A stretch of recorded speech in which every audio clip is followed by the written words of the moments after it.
Hello everyone, Larry Satchwell here. Happy day. I bought a new tool. Don't you just love it when your wife asks you to build her a table and then you have to buy a new tool, but you can justify buying it to fix the table? Well, this is actually the second tool I bought for this table. The first one was that Syntec metal detector that I bought a little bit late into the build. I'd already ruined a saw blade. But as I was sanding this, getting it ready for stain, and we finally decided what stain we're going to use, I noticed I had some glue out in these V-grooves that I cut in here earlier, and I know that that stain's not going to sit in there. So I used my big router for this earlier, and it's just so unwieldy. I thought it would be better to get and use a portable handheld battery operated router, and I went with RIDGID. It's a brushless motor. I went with RIDGID because I have RIDGID batteries. I have an old DeWalt impact driver, but it's 18 volt, and DeWalt doesn't make 18 volt stuff anymore. So I have a couple of batteries and a charger already for this. It comes with a little round over bit. I think I'm going to use that. Actually, the little things that are in here. A vacuum thing, and a round plate and a square plate. Well, let me set this up and get it tested here to see if I really like it. I've been playing with it for a few minutes here. I have an aftermarket battery, and I was concerned that it may not fit, but it does. I went ahead and did this first redo.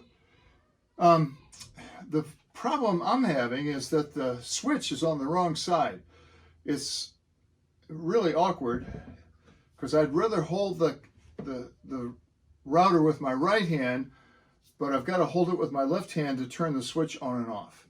The adjustments are pretty easy, and I'll show you how to do that after I make these grooves, because I've got it set really where I want it right now. It's not too loud, it's plenty powerful enough for this job, and I've got my straight edge set up here, so I'm ready to make another cut. The other thing is you have to pull it out instead of up and down. It's and out. I do like the light feature.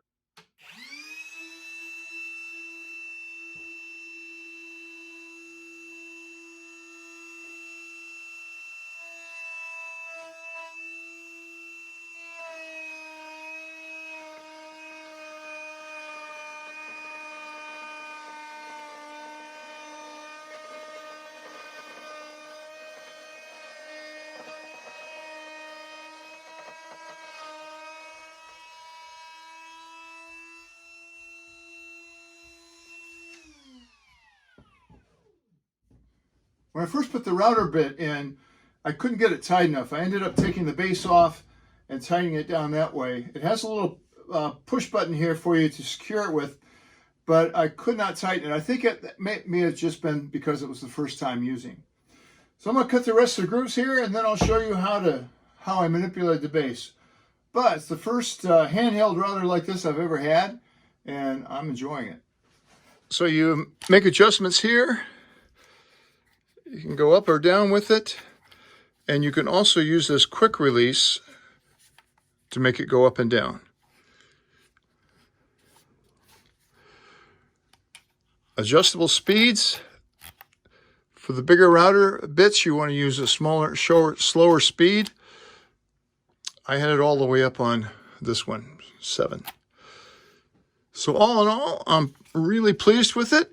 It looks like a keeper, and I think I can find a lot of uses for it. So far, 2 thumbs up. And if you've followed any of my other videos, you know I'll do a follow-up in a few months just to make sure it's still working.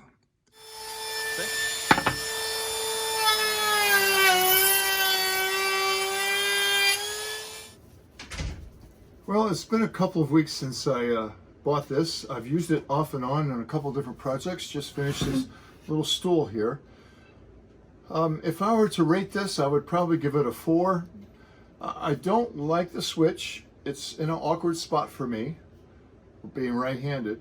And I don't trust this little thing that locks it in the Collet.